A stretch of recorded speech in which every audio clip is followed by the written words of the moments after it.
Hi everyone, so for today's video, I'm going to teach you how you can cancel an order on Shein. First, you just have to hover your mouse over to this icon, then look for My Orders and just click it. Next is you just have to click Cancel. Then Yes. So here you have to check the box of the item that you would like to cancel, then click Next Step.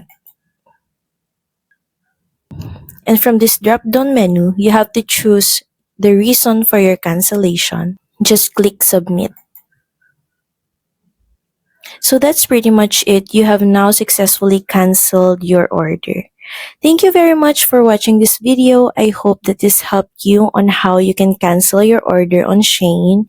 Please don't forget to like, share, and subscribe to the channel. I will see you again on the next one. Bye!